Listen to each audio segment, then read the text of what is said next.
രാജ്യത്തിന് കല്യാണക്കാലമാണ്. 35 ദിവസത്തിനുള്ളിൽ നടക്കാൻ പോകുന്നത് 48 ലക്ഷത്തിലേറെ വിവാഹങ്ങളാണ്. നമസ്കാരം, കൊട്ടാരക്കര മീഡിയയിലേക്ക് സ്വാഗതം. ഇന്ന് മുതൽ ഈ വർഷം ഡിസംബർ 16 വരെ രാജ്യത്ത് നടക്കാനിരിക്കുന്നത് 48 ലക്ഷത്തിലേറെ വിവാഹങ്ങളാണ്. ഇതോടെ ഏകദേശം 6 ലക്ഷം കോടി രൂപ വിപണിയിലേക്ക് ഒഴുകാൻ സാധ്യതയുണ്ടെന്നാണ് വ്യാപാരികളുടെ സംഘടനയായ confederation of all India traders പ്രതീക്ഷിക്കുന്നത്. കഴിഞ്ഞ വർഷം നവംബർ ഡിസംബർ മാസങ്ങളിൽ 11 ദിനങ്ങളാണ് ശുഭദിനങ്ങളായി കണക്കാക്കിയിരുന്നതെങ്കിൽ ഈ വർഷം അത് 18 ദിവസങ്ങളുണ്ട്.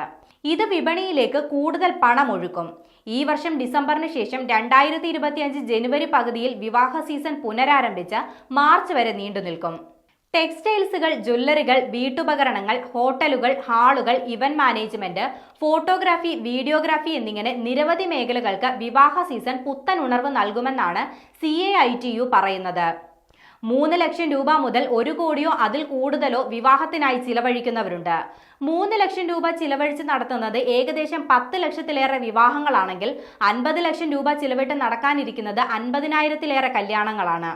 1 കോടിയോ അതിൽ കൂടുതലോ ചിലവഴിച്ച് നടത്താനിരിക്കുന്നതും 50,000-ലേറെ വിവാഹങ്ങളാണ്. അതോടൊപ്പം തന്നെ ഡെസ്റ്റിനേഷൻ വെഡിങ്ങുകളോടുള്ള പ്രിയം പുതിയ തലമുറയ്ക്ക് കൂടുകയാണ്. രാജസ്ഥാൻ, ഗോവ, ഉദയ്പൂർ എന്നിവയാണ് രാജ്യത്തെ തിരക്കേറിയ വെഡ്ഡിംഗ് ഡെസ്റ്റിനേഷൻ കേന്ദ്രങ്ങളെങ്കിൽ തായ്ലൻഡ്, ബാലി, ദുബായ് തുടങ്ങിയവയാണ് അന്താരാഷ്ട്ര വെഡ്ഡിംഗ് ഡെസ്റ്റിനേഷനുകൾ.